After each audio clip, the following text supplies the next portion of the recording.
네, 그러면은 대일 항쟁기로 이제 넘어가 볼까요?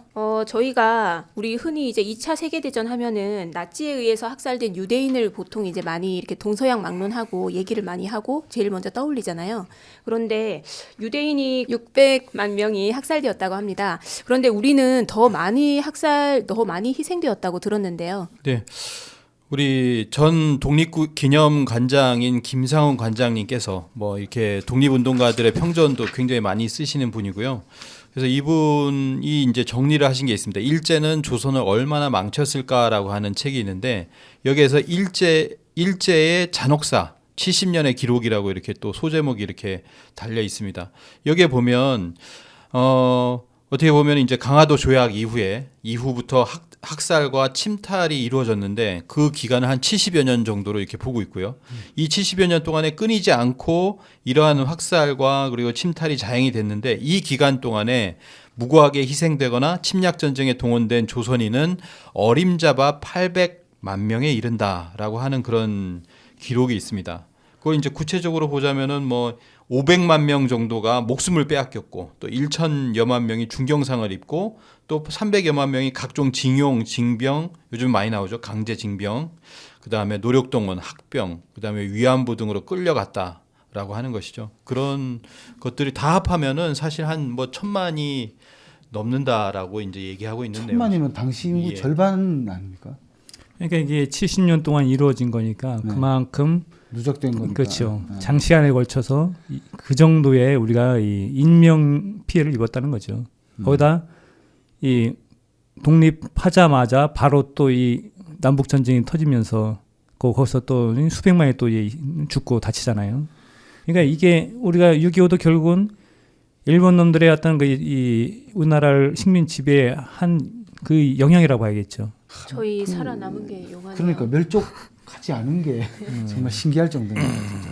요즘에 이제 북한에서 이 일본을 갖다 비난할 때 열도를 다 팔아서 이 보상을 해도 갚아도 이게 모자라는 판에 계속 이제 억지를 부리고 있다. 뭐 이제 낯짝 두꺼운 소리를 하고 있다. 이제 그런 표현하는데 참 그게 맞는 소리 같아요. 사실 뭐 저 개인적인 걸 말씀드리자면 저도 태어난 게 참 기적이에요. 네? 뜬금없이. 갑자기 아니 저희 할머니가 이제 할머니 할아버지가 나가사키에 계셨거든요. 그때 원자폭탄이 터지고 나서 들어오신 것 같아요. 예. 그때 우리 아버지를 등에 업고 계셨고 그래서 아버지 이제 들어왔습니다. 원폭의 피해가 있을지도 모르죠 제가. 어쨌든 다행히 멀쩡하네요. 유전이 네. 다행히 멀쩡해요. 괜찮죠? 네. 뭔가 태어나심의 축하를 갑자기 드리고 싶은 느낌인데요. 잘 그래서 태어나셨습니다. 제가 할머니한테 듣기로는 할머니가 뭐 버섯구름 같은 거를 이렇게 봤대요. 저게 뭐지?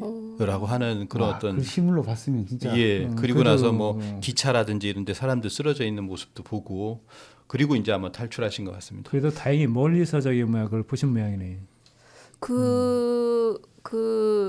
9월에 우키시마호라는 영화가 개봉을 한다고 하는데요. 할머니께서는 그러면 어떻게 무사히 한국으로 오셨나요? 얘기를 들으신 건 없나요? 할머니 돌아가시기 전에 그 얘기를 좀 들었어야 되는데 그걸 듣지 못해가지고요.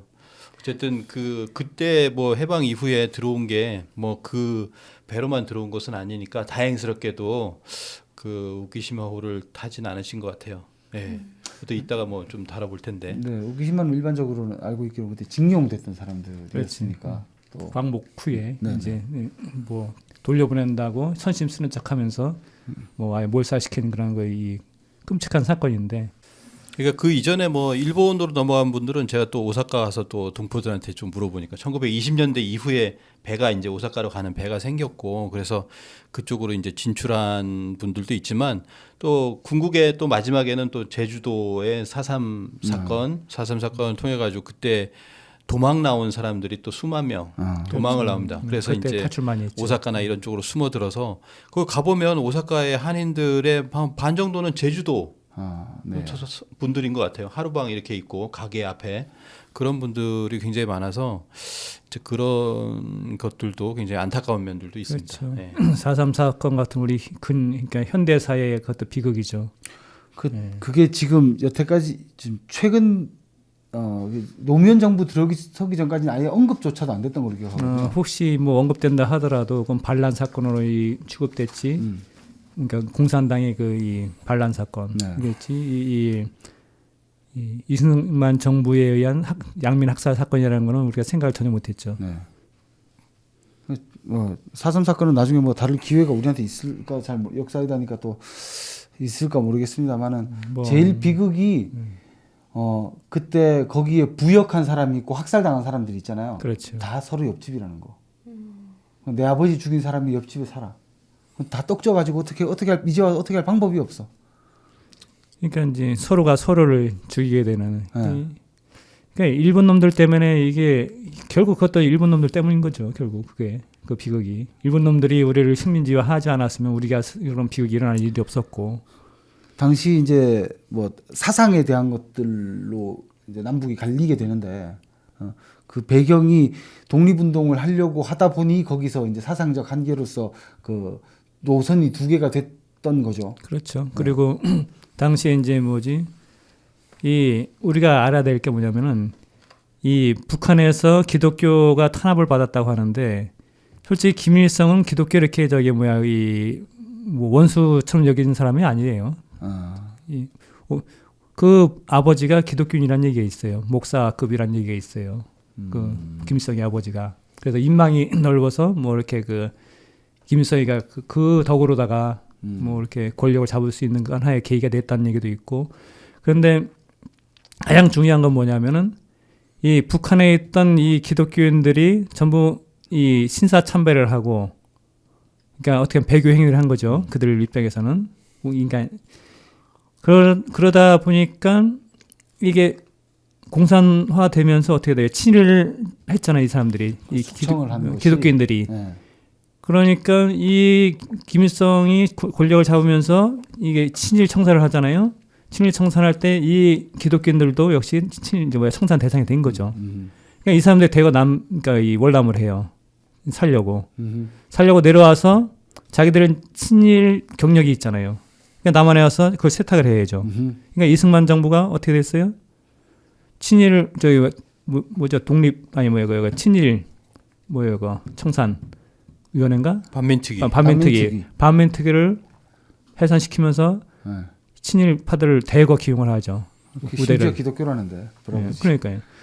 그 와중에서 이제 이 북한에서 친일을 했던 기독교인들이 그 철저한 반공 투사를 거듭나는 거죠.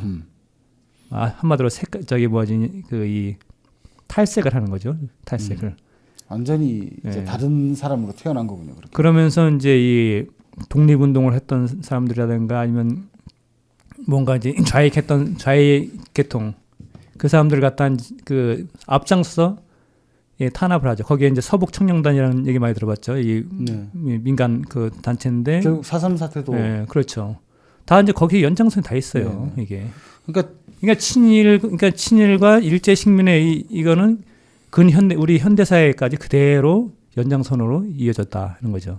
그러니까 친일과 이 일제 식민의 어떤 이 영향이라는 거는 그만큼 우리한테는 아주 잔혹하게 영향을 끝까지 미친 거죠. 뭐 지금까지도 사실 뭐 오늘을 살고 있는 현재 바로 이 시점까지도 그 영향을 주고 있는 것을 우리가 이념적으로도 볼 수 있잖아요. 며칠 전에 어떤 뭐 이렇게 시위 현장이라든지 이런 데서도 나는 친일 뭐 이전에도 갔었어요. 사실 이전에도 시위 현장은 항상 이념 대립을 하고 있는데 한쪽은 이제 친미, 한쪽은 뭐냐면은 우리가 역사 운동을 하려고 해서 뭐 독도 관련된 그런 이야기를 하면은 독도가 중요한 게 아니다. 뭐 그러면서 이제 빨갱이가 중요하지.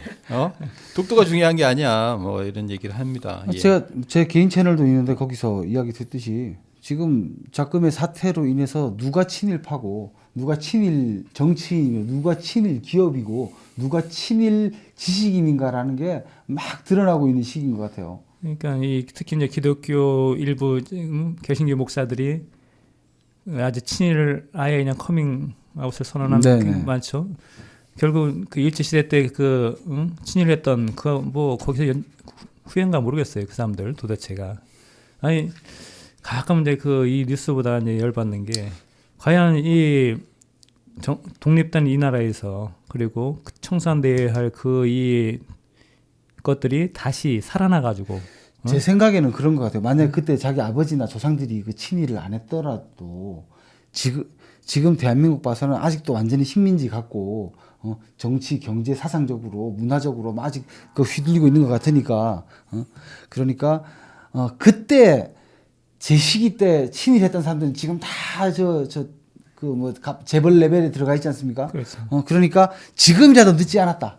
지금이라도 친일을 빨리 해서 그 중간 레벨에 돼야 돼. 이제 그 자세가 아니라면 이건 진짜 미친 거거든요.